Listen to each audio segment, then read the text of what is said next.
Hi, Deadpool here with an important public service announcement. Hear the music. Greetings, my eating chimichanga lovers. This is Maico mother-fucking Moreno. And with me, as always, is Thomas fucking Logue. And you are listening to the best goddamn podcast in the sucking universe. The comic fucking relief ball-licking podcast. What's up, ladies and gentlemen? We are talking Deadpool today on this very special episode. How you doing today, Thomas? I am doing good, man. How you doing? Oh man, I'm feeling mouthy.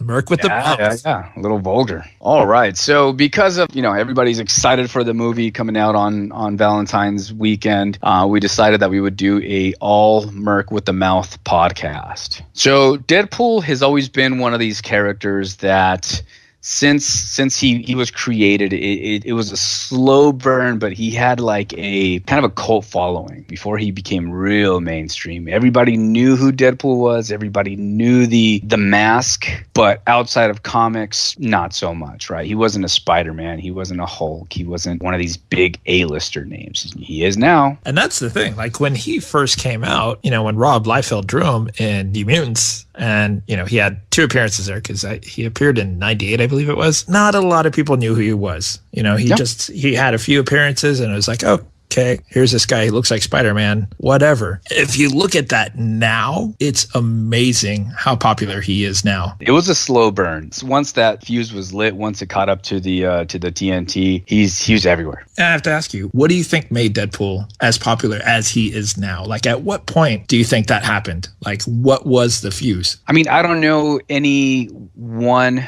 comic or storyline in particular, but I think the development of his humor was definitely a big part of that, because there are a lot of cool looking characters, right? There's, just off the top of my head, Punisher, Ghost Rider, right? You have these guys that have a very iconic look, but can you describe their personality, right? Can you describe a character by their personality? You can do that with Spider-Man, you can do that with the Hulk, Batman. They're very clearly defined characters. Deadpool has a look. Deadpool has the weapons. He was a part of the X-Books. He had all that going for him. But I think his humor and him breaking the fourth wall really skyrocketed him into fame. Like, here was this guy, before he took off, you could have bought New Mutants number 98 for like $1 in the dollar bin. And now it's like, whatever, $500 for a pretty good copy of New Mutants number 98. Yeah, oh, absolutely. Would you consider there to be a storyline or something that really set him off? Other than the fact that I know Fabian did some of the writing, and Fabian excels at writing characters very, very well. I did not follow Deadpool past X-Force, but whatever Fabian probably started, I think is what really started that flame. I don't know when it happened, but I think that had a good deal to do with it. And Thomas is referring to writer Fabian Nicieza. I always thought it was, we discussed this before. Yeah, I thought it was Naziska. Naziska. Yeah. I don't see the second C in there, so I see Nicieza. Nicieza. And the artist was Rob Liefeld. Yes. Very controversial person in comic books. He has given life to some of the more popular characters, but has been heavily criticized for his art style. Right. And, and that's a thing that gets me. So Rob Liefeld indeed gets a lot of, from other people, including his peers, about his quote-unquote inability to draw. Like, he draws super big thighs and like these tiny little ankles and tiny little waists, but big pouches and big muscles. He knows how to, well, I'm not, I'm sure he's worked down his art since the 90s, but he likes to hide parts of the body that he does not like to draw. So he doesn't like to draw feet, so he would draw the characters leaping everywhere. Yeah, or they would just rocks. Put a random rock in front of parts that he doesn't like to draw. Pretty genius. I mean, a lot of his art influenced what you would consider to be 90s art style, right? A lot of pouches, huge characters. I mean, it's all total 90s schlock, but he epitomized that art style. And the thing is, when I wrote the article on our site, comicreliefpodcast.com. In case you're listening and you don't know, I did a thing for the happy 24th birthday for Image. And I looking up some stuff because for me, Image started with Youngblood, Cyberforce, and all that stuff. And I learned an interesting fact that Youngblood, which was drawn and written by Rob Liefeld, was the biggest selling independent comic in history at the time. Oh, wow. Greater than Spawn, greater than all the other Image comics? No way. Outsold them all. And it's probably because it came out first. It was one of the first Image titles to be released. Oh, I see. So that was the big deal. There was a lot of hype about these artists and writers leaving Marvel and starting their own company. And I did not realize that his was the first comic that was released. Yeah, his was one of the first, and it was the highest selling independent comic. So for all the crap that people give him, people were out there buying it. I mean, I know a lot of people bought multiple copies. I bought like 2 or 3 copies of Youngblood, but that's still saying a lot. Oh, yeah. Did Youngblood come with the it bagged with a card? No, that was X-Force. X-Force #1 came bagged and 5 different cards. So you would have to buy you have to buy 5 different copies if you want all the cards. But then, do you open it? Well, you got to buy a 6th one so you can open exactly. it. Oh, man, the 90s, right? The 90s. I like Rob. He's a nice guy, and he's a great creator. Yeah, he's a very nice guy. It's very true. Met him. We both have met him at a couple different cons, and he's always been very cool. Oh, absolutely. Slade Wilson is Deathstroke in the DC universe, and what is Deadpool's name? Wade Wilson. I believe Fabian was the one who made him that name to make it kind of like a little punch that basically Deadpool was a knockoff of Deathstroke. Fabian saw the Rob's rendition or art on Deadpool, and what did Fabian say to Rob?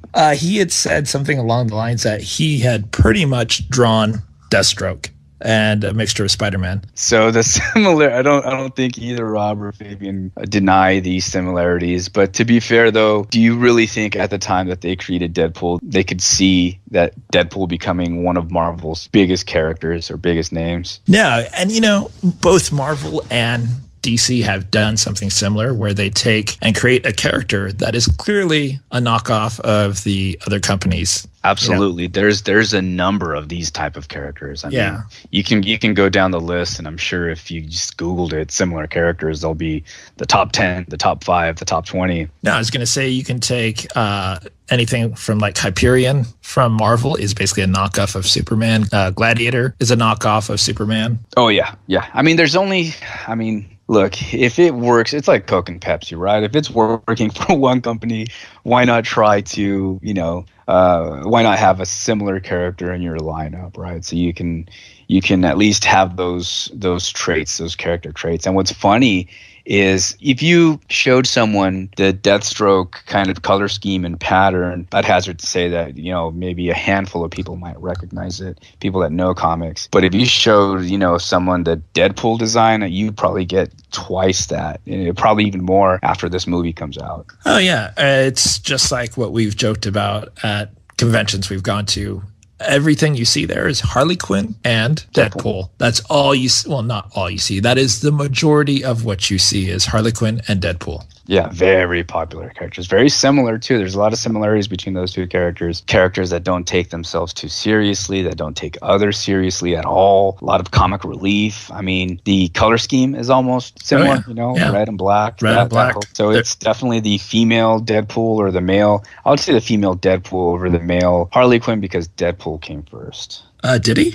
Yeah. Harley Quinn came out. Well, that's a good question because Harley Quinn came out in the Batman animated series, right? So you'd have to go back and see. So Deadpool, like we mentioned earlier, it was a slow burn. He was originally meant to be a villain. His first appearance in New Mutants number 98 wasn't very eventful. He was just kind of a villain, came out, had a tussle with the New Mutants, and then was defeated, and then the story moved on, right? So he was a henchman, essentially, yeah. So his personality's been developed by a number of different writers and artists, and it's kind of developed and grown into be its own creature. And you've seen him in video games and movies, and he was in the Wolverine Origins movie. And let's not talk about that. Oh, we're going to talk about it. Deadpool has made an appearance in Wolverine Origins. Yeah. I remember telling one of the studio execs, I said, "You guys are people are gonna go nuts over this," and he was like, "I know, right?" And I was like, "No, not in a good way." Yeah, so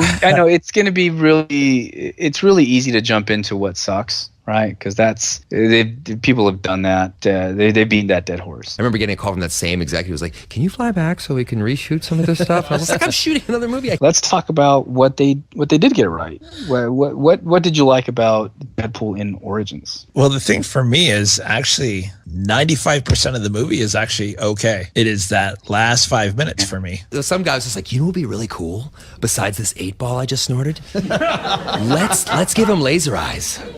Laser eyes and huge blades that come out of nowhere. And he should fly. No, he shouldn't fly. Let's leave that out for realism. Honestly, Ryan Reynolds is the perfect cast for Deadpool. They got the right guy. That's one of the things that they got right, is they got the right actor for the job. Yeah, I was already attached to the Deadpool movie. We hadn't at that point written the script yet, but that came along, and it was sort of like, play Deadpool in this movie or we'll get someone else to.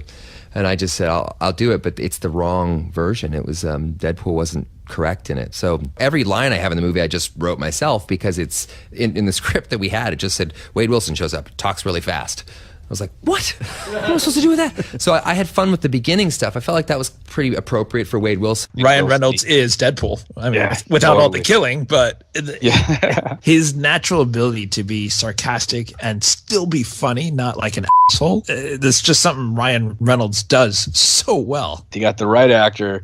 They got the right personality. They got Wade Wilson. Let's just say not even Deadpool. Wade Wilson, they nailed, right? So let's talk about what they messed up. His mouth was sewn shut. Yeah, he's got the Merc with the mouth, and they sewed his mouth shut. Sense. Yeah, no, not in. I mean, because Hollywood's a logical place. I mean, right. Honestly, like I said, the movie is good up to that last 5 minutes. So let's not focus on the, where we came from, right? Let's focus on where we're going. Let's focus on the, X-Men First Class, X-Men Age of Apocalypse, all these new X-Men movies that are coming out, right? Because we wouldn't be here without those original X-Men, black leather. They don't look anything like, the characters in the comics. I'll say it, man. This is going to be Fox's Studios' first X-Men character that looks exactly like the true to form life of the comic character. And what I'm hoping they realize is Avengers has worked with them in costume. Deadpool is also going to work out successfully. I'm hoping that they understand, you know what? Hey, putting these guys in costumes might just work. So hopefully in future X-Men movies, maybe we'll see X-Men in costumes. So let's talk about these things that have developed, these personality traits and history that's been, developed for Deadpool. To tell it right, we got to take you back before I squeeze this into spandex. So Deadpool is like many other characters in comics. His history, his background, his origin story has been retconned a few times. One of the more popular and more accepted history is that he was diagnosed with cancer as a young man, and he was offered a cure by the Weapon X Project. The same Weapon X Project that gave us Wolverine. The cure that was promised to, I was going to call him Slade, to Wade, to Wade Wilson, was to give him the healing factor. They were trying to replicate Wolverine's healing factor. But instead, it caused the cancer to accelerate, and it disfigured him. It made him look like a with teeth. It looked like Freddy Krueger face a topographical map of Utah. The experience left him heavily scarred, mentally unstable, and just as the cancer was about to kill him, the cure or the healing factor kicked in, but left him scarred and crazy and unable to live a normal life. Right? That was his falling into the vat of acid and turning into the Joker. And what's interesting, if I'm not mistaken, that Deadpool, even though Weapon X took him in and gave him this cure to try to replicate Wolverine's healing factor, Wade Wilson was actually not a mutant. He was just a normal dude. So he's considered a mutate, I guess, now. Oh, that's right. That's the term, right? Yeah.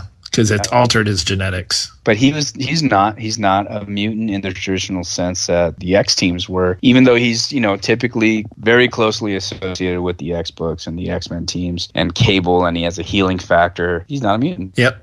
Just like the Juggernaut. Always in the X books, X-Men villain, not a mutant for all you trivia fans out there. Trivia fan, yeah. Right? When he was a young man, he was in the military. One thing I did learn about Deadpool that I did not know is that he's Canadian. Yes, I knew that. He's Canadian. So him being in the Canadian military and joining the Weapon X program, project, whatever, it all makes sense. I mean, it all makes sense. He's in that part of the world where Wolverine is from, and probably has a similar background to Wolverine. So so he used that military experience to train to become a mercenary or to hone his skills, and that is a pretty good job to have if you are basically unkillable.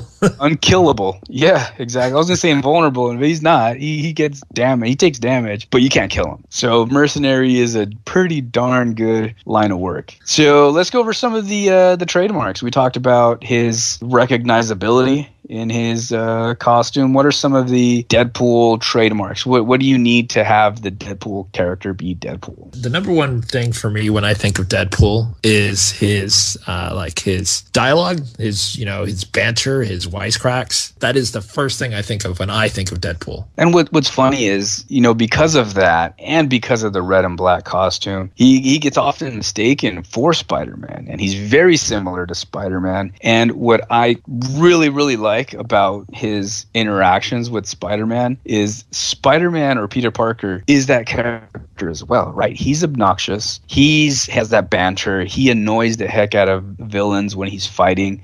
But when him and Deadpool are together, Deadpool annoys the heck out of Spider-Man. And Spider-Man really, really hates him.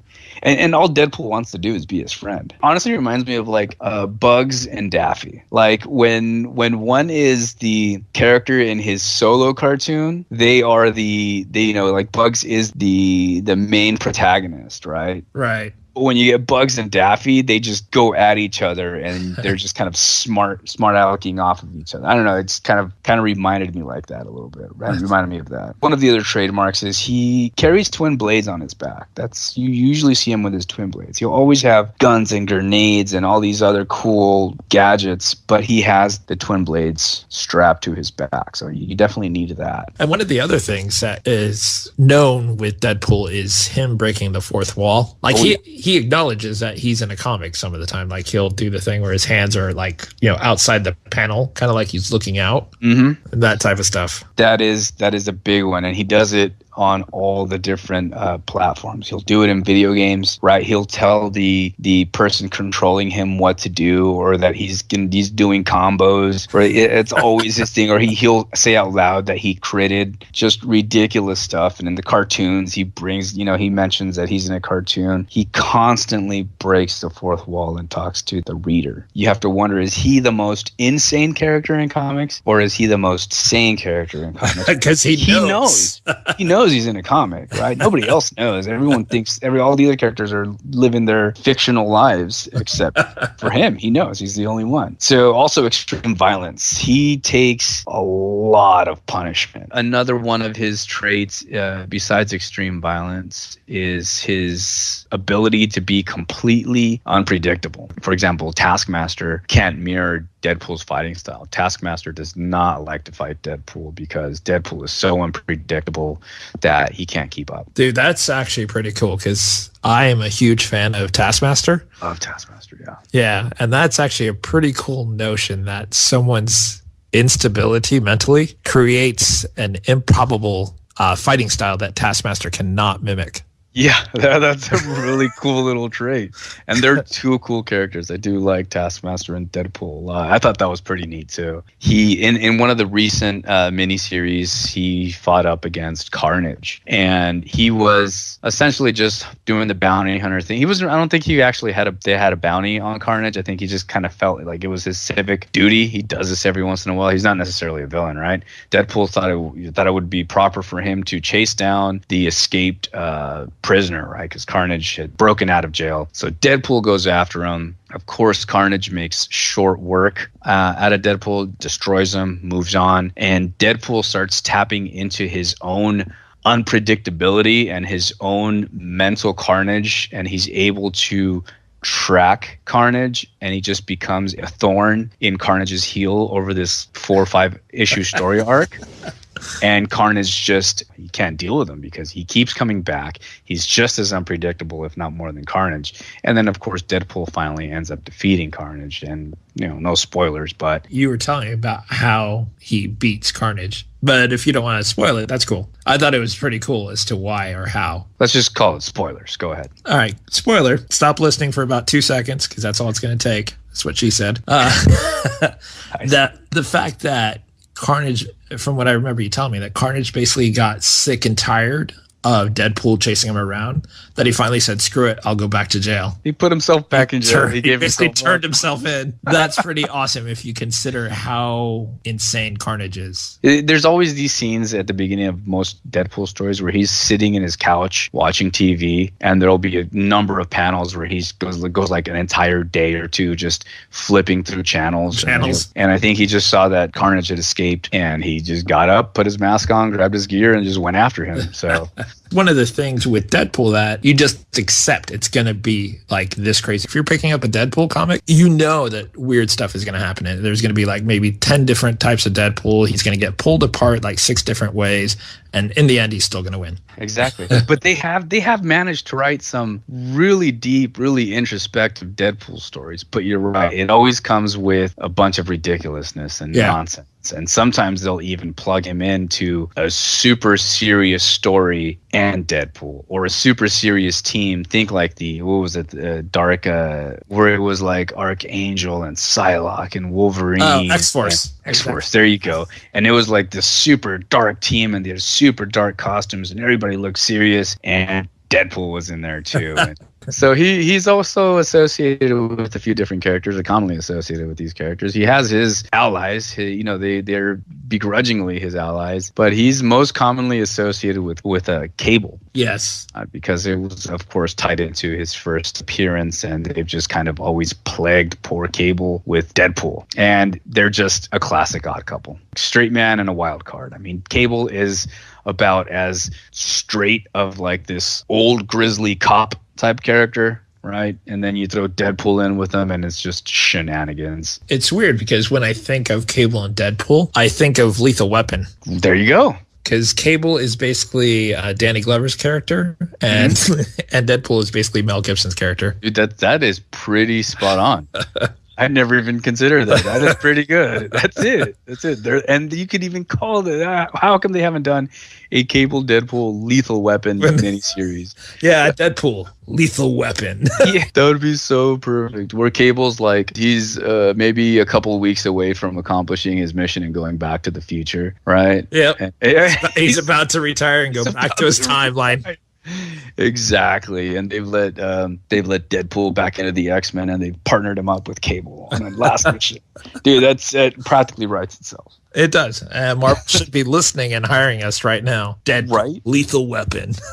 Absolutely, dude. We could do that. And even the name Lethal Weapon goes with Deadpool. That's what I'm saying. It's like perfect. That's what I'm saying. It goes perfect with Cable and Deadpool. Like I could even see Deadpool Lethal Weapon and have the cover be a parody of all Lethal Weapon covers. You know what I mean? With them back to back holding a gun. Dude, totally. They can do all the alt covers. They could all the different movies, dude. Just do them all. And then do all the other characters like, Joe Pesci's character and Chris Rock, and have them be like Spider-Man and Weasel and Agent of Hydra. Yeah, dude. They could do it. They should do it. Dude, that would actually be really cool. That would work, right?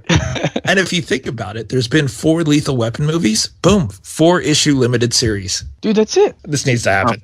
Yeah, hit us up. We'll talk about it. Have your people call my people. Yeah, that's me. So in this new movie that's coming out, he has one of his sidekicks, Weasel. Don't know too much about Weasel. I always knew Bob, Agent of Hydra, as Deadpool's sidekick. When I think of Bob and Deadpool, I basically think of Tick and Arthur. especially with how the Hydra dudes look. Yeah, exactly. I mean, that might be it, but I mean, you have this, Bob is essentially forced into becoming his sidekick, right? He doesn't really have a choice. The way they meet is Deadpool breaks into a Hydra base and ends up taking him as a hostage almost, and never looked back. He's been at his side the entire time, and he doesn't really want to be Deadpool's sidekick, but he's always there for him, and he feels like this sort of duty to help him, even though Deadpool treats him like but they have each other's back. They save each other. I mean, but they are constantly pulling each other out of like bad situations, right? It's like the Tick and Arthur, right? Arthur never volunteered to be the Tick's sidekick. The Tick just kind of picked him. Yeah, moved into his apartment too. Moved into his apartment. Exactly. I mean, there's a number of characters, right? In the movie, I think they're going to use Colossus, which I think is an awesome pick. Colossus isn't really tied into Deadpool in any sort of special way in the comics. Or what is it? Negasonic Teenage Warhead. Yeah, she's the one I didn't know from the trailer. Like, I saw the trailer, recognized everyone, but I did not know who she was. Like, when I saw her, I thought maybe she was new for the movie. No, she's a character in the comics. I don't know her either. If I remember correctly, and I may be wrong, I believe she's one of the students at the school. So Wolverine, I think she was in the Jean Grey school or whatever. Yeah, the Jean Grey school. Yeah, no, dude. They kind of tied Deadpool in with Wolverine, but it's a very similar dynamic to him and Cable. He's also associated to a very unlikely duo. He's the third wheel in a very strange relationship. And he's been caught up in a love triangle with Mistress Death and Thanos. Really? Thanos. Yeah. I always say Thanos. I always say Thanos, but I know I've heard you say Thanos before, so we do this all the time. We can't agree on how to say something. No. How do they say it in the movie, in Guardians? Oh, good question. I'd have to go back and look at it. I'm pretty sure it's Thanos, just because I want to win this argument. No, you might be right. I don't remember now that you mentioned it. Your partnership with Thanos is at risk. Thanos requires your presence now! So I'm going to break down the love triangle as best as I can, right? Go for it. And like I mentioned earlier, this is one of those really good stories that just happens to have Deadpool in it. So when Thanos was growing up on the moon of Titan, he was obsessed with this young girl. He was always kind of a strange kid, kind of an odd kid, but otherwise normal. This little girl kind of got in his head really early on. She's very persuasive and very early on has a sort of control over Thanos, convincing him that he is different and that nobody understands him and that he can't and shouldn't interact with all these other people that think that he's different. So he kind of grows up with her and doesn't go into adulthood with this little girl. But there's some pretty tragic events that happen that kind of back up what she was trying to tell him. Him and his classmates go on some sort of a field trip into these caves, go exploring, and there's these creatures in there that are sort of like these lizard creatures, and the class gets attacked by these lizard creatures, right? And they end up killing all the different school kids except for Thanos. So Thanos comes back to the school. He is basically blamed for the death of all these children, right? Everybody already thinks he's weird. He already acts kind of weird. So he's ostracized, and he kind of gets into his head that maybe he is different. Maybe something is strange about him. And the little girl, she turns out to be Mistress Death, keeps kind of egging him on. So he goes back to the cave, slaughters all these animals, kind of has a Anakin going back to the Tusken Raider kind of a vibe. He grows up to kind of become a very cruel, very dark type of a person. Thanos goes on all these adventures and takes on a lot of wives and mistresses and has a lot of children. But in this time, Mistress Death has disappeared and reappears to him as an adult woman. She's the only person that he's ever really, truly loved. He asks her, what do I have to do for you to get, to love me? And her master plan is for him to slaughter all his wives, all his mistresses, and all his children. And then maybe she would consider being his lover. So what does the Mad Titan do? He goes on a journey across the galaxy, slaughtering his wives, slaughtering his mistresses, and slaughtering his children. Legitimate, everybody, with Mistress Death at his side. So here's the cool part. Spoilers. God, if this is a good story, check it out. Nobody can see Mystra's death. So when his crew members on his ships, well, while he's going across these galaxies, when he's interacting with Mystra's death, he is talking to himself or he is talking to corpses. So his crew is like, this guy is mad. This guy's crazy. So the third wheel, guess who Mystra's death is obsessed with? The one guy who can't die. That's right. So Yeah. Deadpool is the third wheel in this story. It's so interesting that Deadpool is the third wheel. Deadpool was back at Weapon X and they had done the experiment and it didn't look like it was going to take, and the cancer went into hyperdrive and it was killing him. He promised Mystra's death that he was on his way to be with her for the rest of eternity. But instead his healing factor kicked in, and that is preventing him from spending an eternity with her. Thanos found out about their relationship, so of course he's madly jealous. He's a mad titan. The mistress that he wants is messing around with the court jester, and the only way he can keep this court jester away from his woman is to curse him with immortality. That makes Deadpool officially unkillable. So he's come back, much like Wolverine. At least this has an explanation where Wolverine has come back from a drop of blood, Right.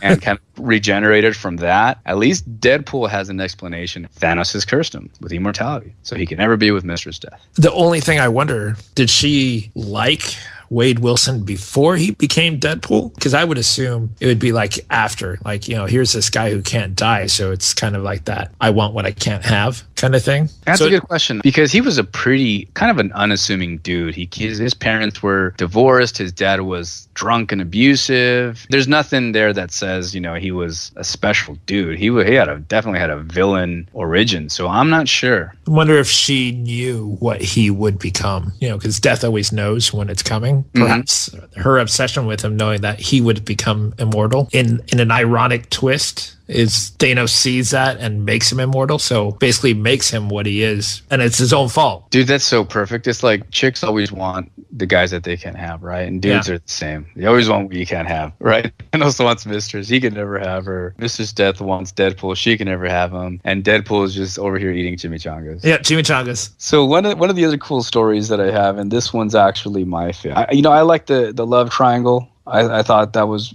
really cool how they've kind of plugged Deadpool in, and he makes sense, right? It's not forced. One of my favorite Deadpool stories is the recent Kilogy that happened. So the Kilogy was a 3-part series, and each part was about $4 each. Started with Deadpool kills the Marvel Universe. Yep. Yeah. Deadpool Illustrated and Deadpool kills Deadpool. Okay. It's so good. So the story starts off, and I won't spoil the entire thing, but the story starts off with Professor X and the X-Men dropping off Deadpool at Ravencroft. He's gone especially mad, and they're just tired of dealing with him. One of the best therapists in the world works at Ravencroft, and and this is kind of weird because the therapist is actually Psycho Man, right? Okay, yeah. I believe he's from the Micronauts universe, right? And he's actually in the therapy. He's like writing an android version of the therapist. Wait, in the therapist's head. Isn't Psycho Man from the Fantastic Four? Oh, he might be. I think he's from the Fantastic Four. Okay. He has like this box that he uses to do different emotions and stuff like that. I think that's who he is. Yeah, I looked it up. Psycho Man first appeared in Fantastic Four Annual number 5 in 1967. But he was a primary villain in the Microverse. But what I don't get is, why didn't Professor X catch this? Basically handing Deadpool over to a life model decoy with a little tiny man sitting in his head. How do you not catch that? Do you wonder if it's because if you're dropping someone off at an insane asylum, you have all these people claiming to have so many voices? Psycho Man was posing in the place of the actual therapist. Oh, I see. For the story, I get it. From a writing perspective, it's like, yeah, don't think about it. Just kind of go with it. But it would have made way more sense to not even have the Professor X. Just have like Scott and Wolverine and Beast or Colossus or something. You know what I mean? Like, don't throw the world's greatest telepath into that mix. Right? That's like the one thing that he does, and he didn't catch it. So Deadpool always hears different voices, right? And these voices are always kind of differentiated by different colored word bubbles. You'll see yellow, you'll see white, you'll see red, different lettering colors. There's a lot of different ways that the artist depicts Deadpool as having multiple voices in his head. Well, during one of the therapy sessions, the Psycho Man brings out a different voice that Deadpool had always had but wasn't prominent. While Deadpool is being examined, he's talking to his different voices and he hears a new voice and he says, "Who's that?" And then that voice kills the other voices in his head and becomes now the loudest voice in his head. Now keep in mind, Deadpool, the character, still not in control, right? So even Deadpool's wondering, hey, where do the other guys go? And he's like, what other guys? It's me now. This new voice basically tells him and really questions Deadpool's fictitious non-entity existence. Like, what are you doing? What are we? What's really going on? Why do we keep losing these battles? Why do the good guys keep winning? Who's writing this? And he really kind of goes into his head, starts to wonder, how can we save your sorry from this endless cycle of continuity? The new voice comes up with the idea that, well, in order to break the cycle, we're going to have to kill every single hero and villain in the Marvel Universe. So he goes on a killing spree like no other. I'll give you some examples. He goes and steals Pym Particle, and he's fighting Thor, right? How does Deadpool defeat Thor? Deadpool can never defeat Thor. Deadpool figured out a way where when Thor throws his hammer at him, dodges the hammer comes back, Mjolnir comes back, and Deadpool hits it with Pym particles that make it giant. Thor hammers himself with a giant Mjolnir and ends up crushing Thor. He fights the Hulk essentially to exhaustion and makes the Hulk think that he's finally killed Deadpool, waits till he is turned back into Bruce Banner, and so exhausted that he ends up in a cave, falling asleep, and Deadpool just kills him while he's Bruce Banner in a cave sleeping, because he's broken the fourth wall. He's no longer controlled by the comic writer. That's how the story kicks in. And then at the end of this, Deadpool kills the Marvel Universe. He's realized that killing the Marvel Universe isn't enough, because these characters are based on other arts of literature. So the second part in the trilogy is Deadpool Illustrated, where Deadpool goes around and breaks out of comics and starts killing the classics. I remember saying Deadpool versus Moby Dick. It's really cool because the protagonists in these are like Sherlock Holmes and a couple of other very famous iconic characters. Yeah, they're chasing Deadpool around, and Deadpool's killing the characters that influenced the Marvel characters, right? So he's going one step out. Bunch of really cool stories. I won't get too deeply into them because it's just a lot of Deadpool hopping from book to book to book to book. Just killing. Yeah. At the end of this middle story, he realizes that it's not enough. Now that he's killed all these classic characters, he's still around. He needs to get rid of himself. He went around killing all these Marvel characters. He went around killing all these classic literature characters. But Deadpool still exists, so now he has to go around and he has to start killing Deadpool. Deadpool Kills Deadpool is the final part in this trilogy. And it's really cool because now on this third act, we go into 616 Deadpool's world. The story starts out very unassuming, right? He's just kind of working, and a ship comes in and a bunch of Deadpools start piling out of it. Yeah. And it's like Headpool, Dogpool, Lady Deadpool, and they're all running to 616 Deadpool because 616 seems to be the epicenter for all the other multiverses. All the other ones, yeah. So they're trying to recruit the main Deadpool and letting him know that there's another Deadpool killing all the Deadpools in the multiverse. So it's a lot of funny banter that way. It's even funnier because the Deadpool from the first two stories has essentially hired other Deadpools as mercenaries to kill other Deadpools. He has basically a squad of Deadpools versus 616's squad of Deadpools. They're all killing each other, and it's like a massacre. This is what I mean when I said earlier, if you read a Deadpool story, expect utter chaos. Of course, the 616 Deadpool wins. Of course, he's he does. And it's totally how you would expect a Deadpool story arc to go. A lot of buildup, 3 acts, 4 or 5 comics in each act, and it just basically ends with the Deadpool that we all know and love kind of shrugging his shoulders and walking off like, that was dumb.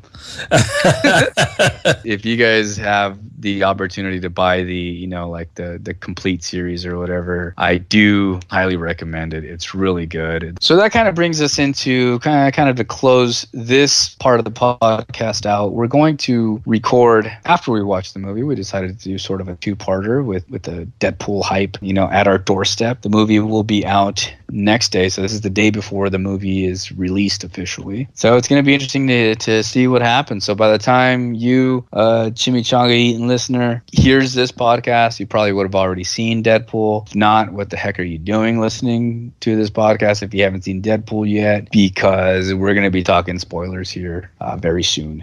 Indeed. All right, Thomas. So on that note, what I think we'll do is I think we're going to borrow one of Cable's old tricks and body slide into the future where we would have already seen the Deadpool movie. So let's go ahead and body slide into the future where we'll continue this podcast and review the movie Marvel's Deadpool. Coming up next. Whoa, all right. So we just finished body sliding, man. We are now a few days into the future. Tom, how did you like the movie? You know what? It looks like my body sliding gadget was a little off because my significant other who wants to see this movie is out of town until this coming Thursday. But I know everyone's really hyped up about Deadpool, so I'm going to readjust my little body slide and go see it on Friday. Nice. But we have to talk about it because everyone's talking about it. It's happening now. Everyone's excited about it. So I don't want to hold anything back. So I am ready to be spoilered to pieces. Did you body slide into a plate of nachos and nachos stopped? So you're okay with continuing this spoiler-filled episode of second half of the Deadpool Comic Relief podcast? You all right with that? I can't imagine there's anything in there that you can possibly say where I'm going to go, dude, you just ruined it for me. The only thing I don't know about Deadpool is the Stan Lee cameo. That's the only thing I don't know. I'll tell you what. This movie, it is spot on a Deadpool movie. Ryan Reynolds is Deadpool. He is to Deadpool what Robert Downey Jr. is to Tony Stark. They're one and the same now. They're synonymous. Kudos to Ryan Reynolds. He really stuck his neck out and hung in there with this movie, and he's been trying to get it produced for over 10 years, and they finally did it, and it's paying off in spades. It's making a ton of money. Biggest rated R opening in movie history. Fox is now thinking about making all their movies rated R. Rated R. Well deserved. I like Ryan Reynolds. I've never met anybody that didn't like Ryan Reynolds. He seems to always get some bad breaks in his rom-com movies and stuff like that, but he finally broke through with Daredevil and by Daredevil you mean Deadpool. Deadpool, that's what I said. Yeah. Oh, okay. I'm glad he stuck with it because it's really good. There are a ton of Easter eggs and references and everything that you would expect in a Deadpool movie. The story, which I really, really appreciate, is a small tale. So Deadpool is not saving the world. He's not saving New York. It's just really Deadpool avenging his girl and what, the villain did to him and his girl, and that's really it. He's just tracking him down. Yeah, from what I heard from Ryan Reynolds, they were given a very small budget to say, go ahead and make your movie. Mm-hmm. And so they said, well, it's going to be easy because we don't have aliens flying in from space like the Avengers. We don't have like spaceships out in space like Guardians of the Galaxy. It was very, very Earth-centered. So, there was not a lot of need for a lot of special effects. No.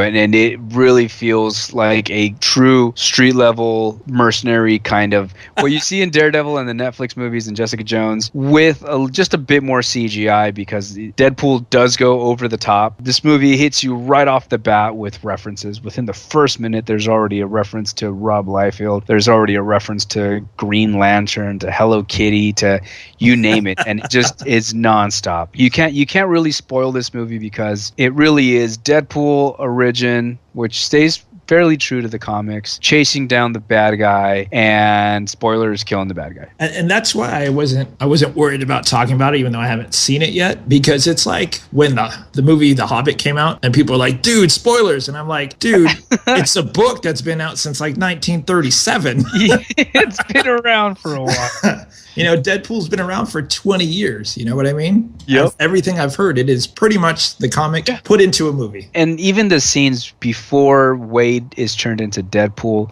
Wade Wilson in his pre-Deadpool scarred up form is still Wade Wilson. He's still funny. He's still a smart aleck. It's not like, you know, you're not waiting for this transformation. The origin story is pretty true to the comics. I mean, there's a little bit of liberty that they take, but nothing too crazy. The time that he spends being tortured in the Weapon X facility or whatever it is, they don't really call it the Weapon X facility. It's good. Few references to, and they're not like verbal references. There are some shots that look straight, like they're straight out of the X-Men movies. Oh, really? Where Wolverine's in that kind of like thick, mucusy fluid, and he's kind of jumping out of it. You know that shot where he's like raging out of it. There's a scene with Deadpool kind of coming out of it too, like that. That's a shame they didn't reference it as the Weapon X program. I might be wrong, but I really honestly don't think they called it Weapon X at any point. I mean, it looks and feels like Weapon X for sure. I don't think they just ever really called it that. Canada gets no respect. They have the Weapon X program and they have the Department H program, which is like what Alpha Flight's from. Oh yeah. Just it's right up there with Weapon X. Yeah, you could have used either one of those, man.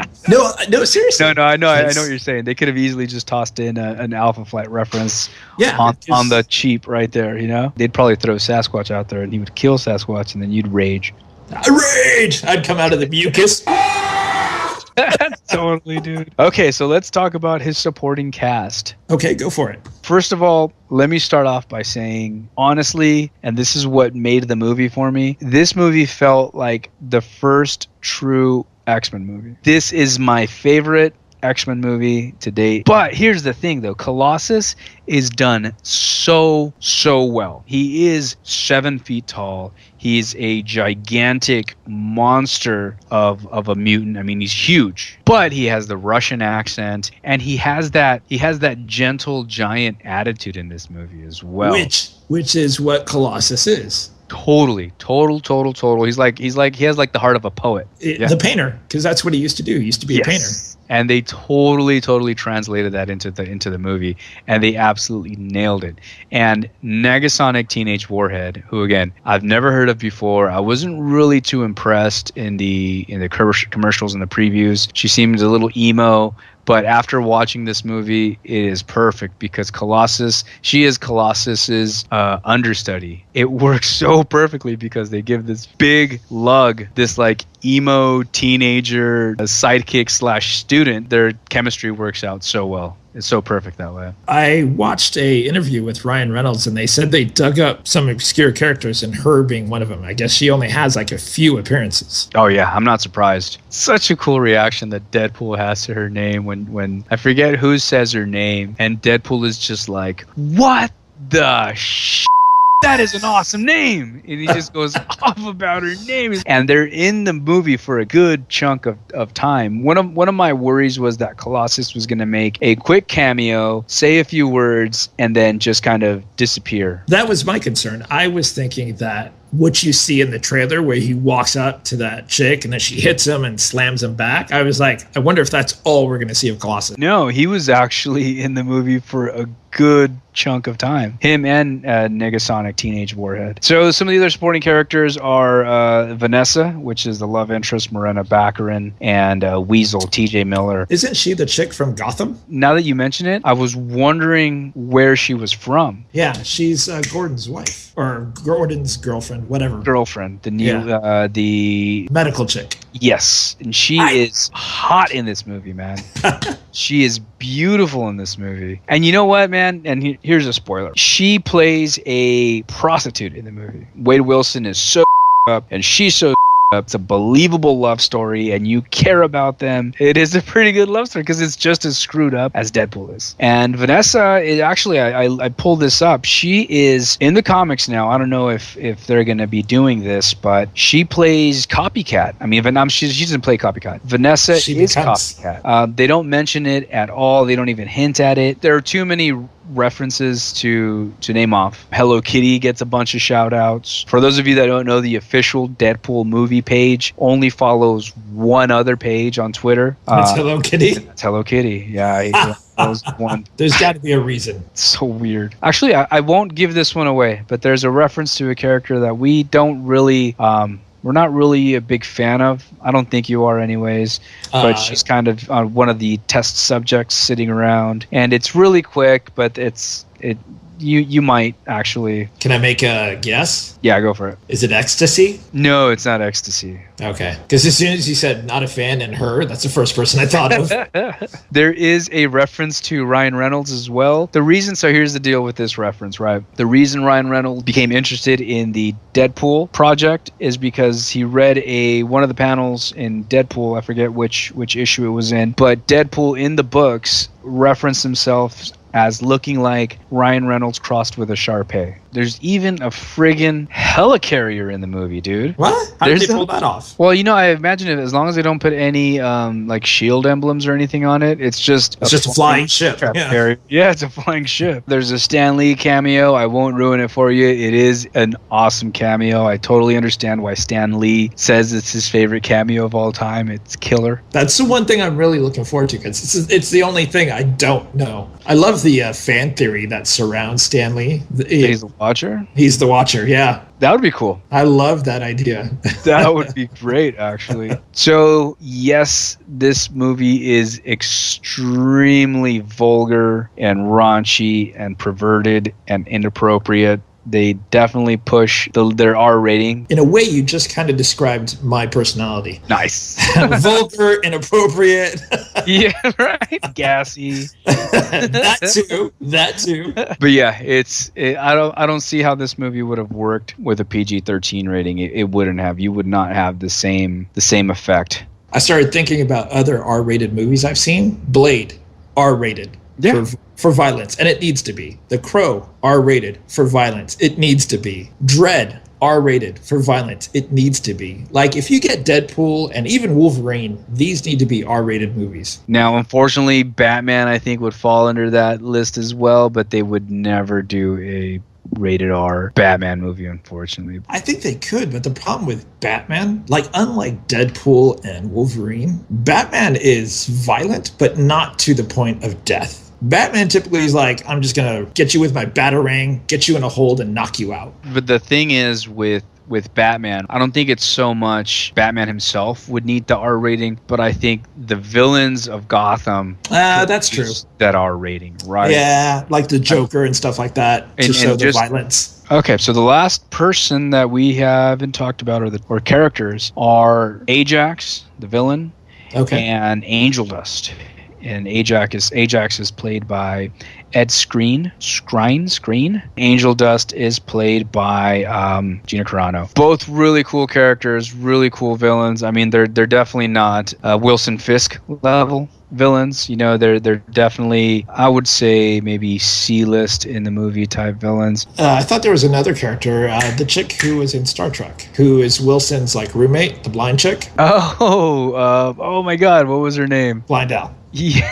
Blind Al is awesome. The supporting characters in this movie just killed it. I mean, they really helped bring the whole movie together, and you really care about all these characters, and the way, Deadpool interacts with all of them is hilarious. They're good. Even the taxi driver that you see in the commercials where he's crawling through the little hole, and even that dude's funny. Name 3 of your favorite scenes from the movie. Oh, man. My favorite scene in the movie has to be the final battle. Deadpool, Colossus, and Negasonic Teenage Warhead gear up and go after Ajax and Angel Dust. It's perfect. Second favorite scene, oh man, there are too many. There are way too many. I think the scene with Colossus and Deadpool fighting on the freeway. And when I say he tries to beat up Colossus, he tries to punch and kick Colossus. it's just so he just tortures himself doing it, and it's funny. Third favorite scene would have to be either a tie, and there's no one specific scene that really comes to mind, but it has to be either Wade's kind of love story tied with either that, him interacting again, not any one specific scene, but his interactions with Weasel. So if you had to rank this with all the other current, even like the Disney freaking Marvel Studios movies, where would you put it? Ooh, dude, this is a tough one. Tough questions. I think it cracks my top three, man. I don't know. Really?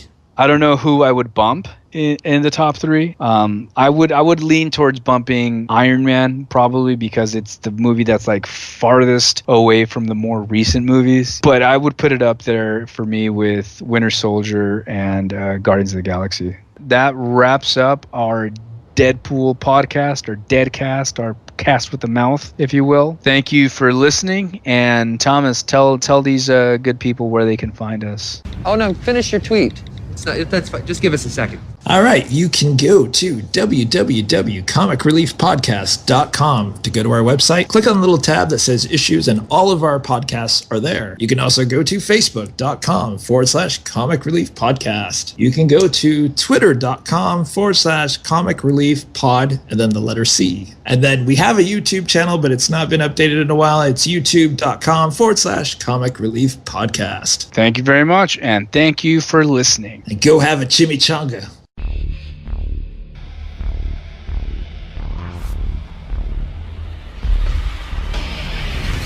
Thank you for listening to the Comic Relief Podcast. We'll hope you join us next time as we continue to discuss all things comic book related. And until then, make mine Marvel And DC. and independent.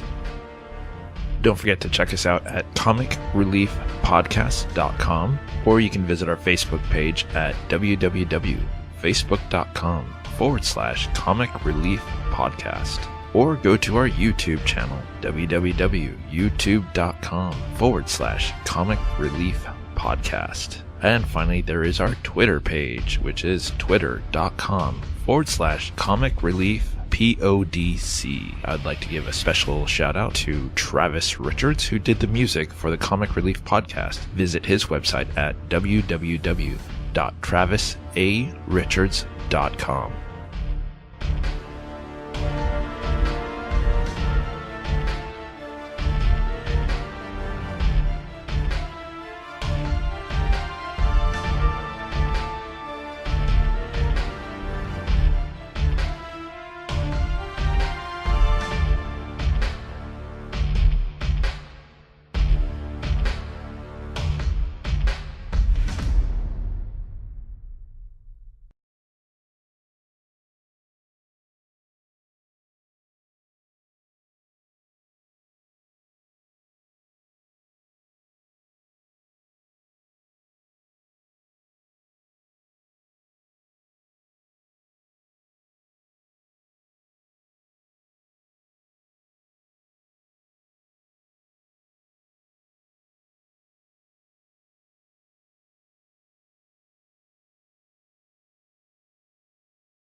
Do you know the name of that song that's always in the trailer? Yeah, it's the it's by Salt and Pepper. Is it really? Yeah. The one that goes, "Ooh yeah, I wanna shoot, baby, shoot." And there's the other Dancing one. naked right now. It's the best way to dance, bro. It's the only way to dance. Boy, that fish tank sounds like you're taking like a good leak. Does it? Yeah. You got a little bit of a buzz when you talk. No, it's because I've been drinking. I need like a shirt with a little clip on, or I'll just clip it to my nipple. Put it, yeah. There you go. That's bad. And then right there, you just go, Give it to you. Give it to the give it to you. Give it to the give it to you. Give it to the give it to you. Give it to the give it to you. Give it to you. Give it to the give it to you. Give it to the